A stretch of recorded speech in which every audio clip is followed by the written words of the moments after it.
Yo guys, welcome back to the channel. Welcome back to another video. This time it's an upload for you guys today. I know people were looking forward to another live stream, another 6 hours of chaos, but I won't lie to you lot, it's the best weather of the year today. I'm trying to enjoy that. So we're going to do an upload, then I'm out. I need to get a little retwist because the cornrows are starting to grow out a little bit too much, and also the sides are coming out. And yeah, I want to just go outside. I'm going to be so real with you. You guys have seen how long we've been streaming the last couple of days. We've done 6 hour stream after 7 hour stream after 6 hour stream. I need a day off.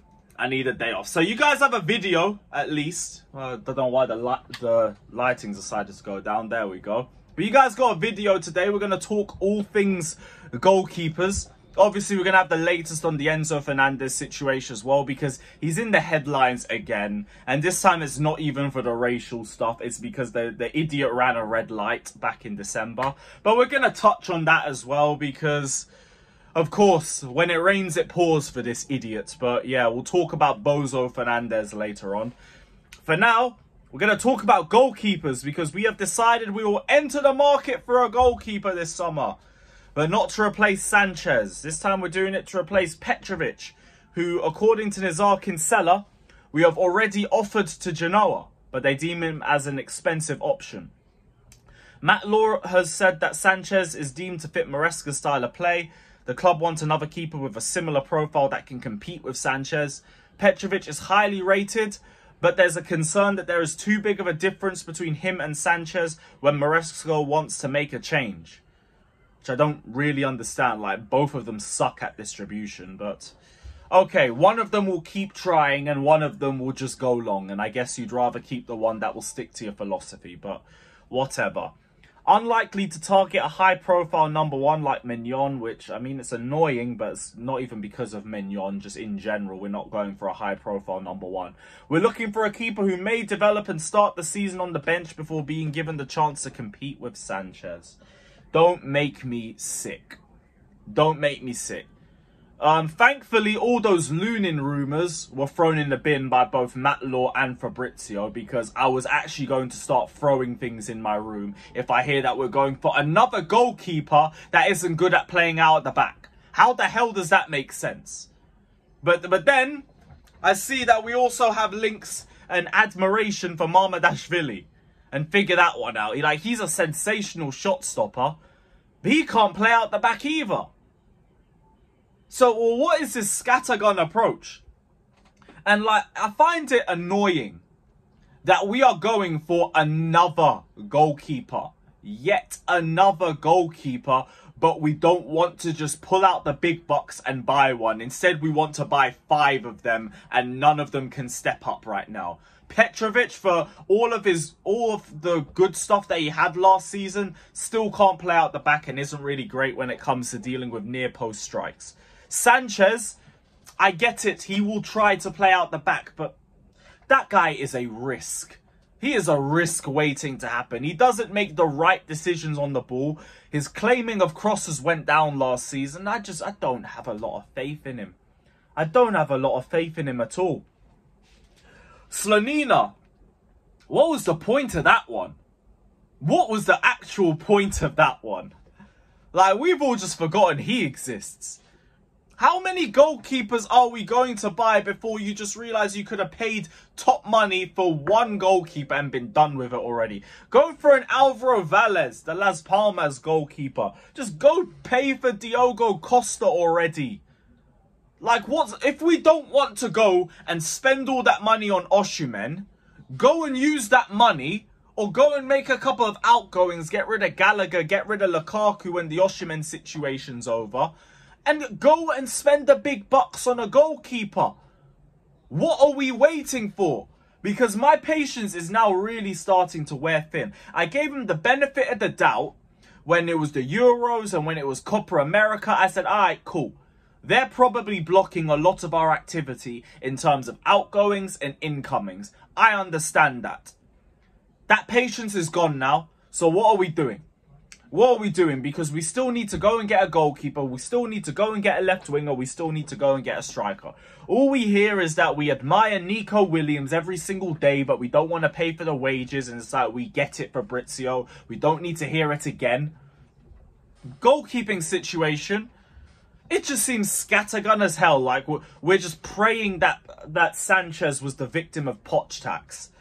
And if not, God knows, we want to just bring in somebody else. Now, I'll wait till I see who we bring in before I really either flip my shit or we think maybe it might actually be a signing that works. But for now, like, hearing links to Lunin and Marmadashvili, it don't make any damn sense to me. Because we clearly want a goalkeeper that will play out at the back. So hurry up and get a goalkeeper that's good at playing out at the back. The season starts in a month. We go to pre-season in a week. So what are we doing? What's taking so long? What's taking so long? Why is this Kepa situation still going on? Because you lot rejected a bid from Al Ittihad. You lot did that. And now Al Ittihad aren't interested anymore. Now there's rumours of this Lunin stuff solely because we think, okay, maybe they'll take Kepa instead and we'll take the number 2 goalkeeper. And thankfully there's no truth to it. Because I swear, if our answer is getting Madrid's number 2, who can't play out at the back anyway, we're finished.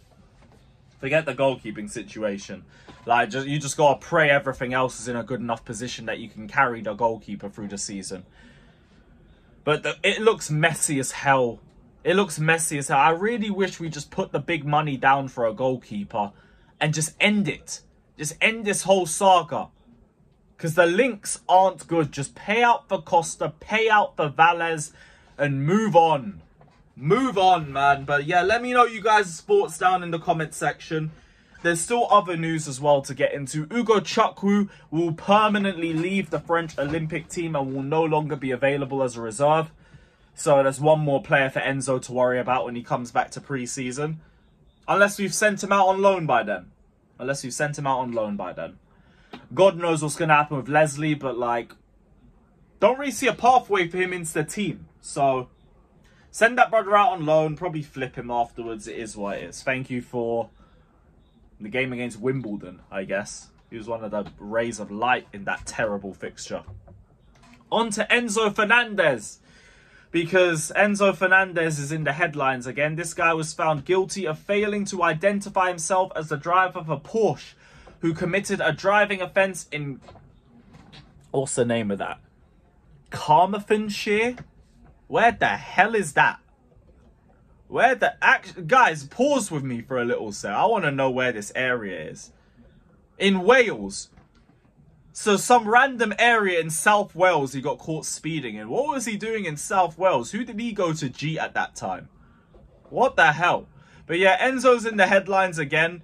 I know some people said all this was from December and they're trying to pile on Enzo. But he was actually found guilty in court on Wednesday. And it was all in his absence. And like, he wasn't there because I'm guessing he was on holiday. He probably just wanted to stay the hell away from the UK after everything dropped. But he's due to be sentenced on the 11th of September. He'll probably get either a suspended sentence or just a fine or something. This is like the least of his worries. This is genuinely the least of his worries, with him being the centerpiece of all of the Argentine controversy.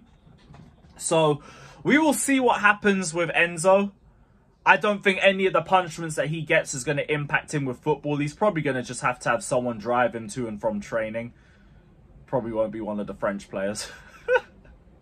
Not after the last few days, mate. Not after the last few days. But yeah, the magistrate adjourned the hearing for sentencing to consider if there was mitigating circumstances, including exceptional hardship, for not disqualifying from driving. But I don't think he's going to get away with it. And he also didn't even turn up to court. No plea was entered for his charges as well. Because he was also... no, there was another charge of him driving the same vehicle without insurance. But no plea was entered and the charges were withdrawn. So I don't think he has to worry about that one. He only has to worry about being found guilty for running that red light. When it rains, it pours for Enzo Fernandez, innit? But... like, this is the last of my problems. Like, enough footballers have had stupidness on the roads. Thankfully, he didn't, like, do an Alonso. Thankfully, he didn't do that, but I don't care. Bun Enzo at this point. Like, this guy is just, he is a walking PR nightmare this week. Absolute nightmare. But we will see what the punishment is, because that will be on the 11th of September. I think that's when Chelsea are on an international break. Are Chelsea on an international break then or not? Just one sec. Oh, yes, yes. So he'll be out on international duty when he's sentenced. So he won't even be in court for that one. He won't even be in court for that one, guys. Ah, well. Okay, so yeah, we'll see what happens with Enzo Fernandez with that situation. But in terms of everything else, it's been a bit of a quiet news day, thankfully. We haven't heard any more Argentine quotes. Probably for the better. I feel like after the last 24 hours, there might have been a message going around in that group chat just saying, everybody shush, everybody keep quiet, nobody speak to any journalists, nobody do any interviews, nobody do any talking, everybody just shut up. Because you're all making it worse. You're all making it worse. And I don't blame them if that's the case, because for me, I want them all to keep talking. Keep talking, keep digging your graves, and keep showing the world how ignorant you guys are as a national team and as an organization, as an institution. So, I hope more people press them, because the ignorance is astounding and it's clear to see for literally everybody. Literally everybody. Shout out to Giulio Garro, though. The only guy in the Argentine Football Association with working brain cells bouncing between his ears. He actually tried to get Messi to apologise. He actually said Messi should apologise on behalf of the national team. And he's now a martyr because his job's gone and got sacked. How dare you tell the Argentine team how to act? How dare you tell our players what to say? Finished. They're all finished. Shout out to Giulio Garro, though. I don't think there's any other news. I don't think I've missed anything. Len's interest in Saar, we spoke about that yesterday. Yeah, all of that shit. There's nothing else. So, we'll be back tomorrow. We'll be back tomorrow, people. For today, we'll just leave you with the content. Big up to everybody that's locked in, though. Hit the like button, subscribe. Let me know all your thoughts down in the comment section below. I'm off to get a trim and enjoy this weather. Up the Chelsea. Up the Chelsea. Oh, yeah, I can't say potch out. It's relevant. Potch out. Up the Chelsea. Up the Chelsea.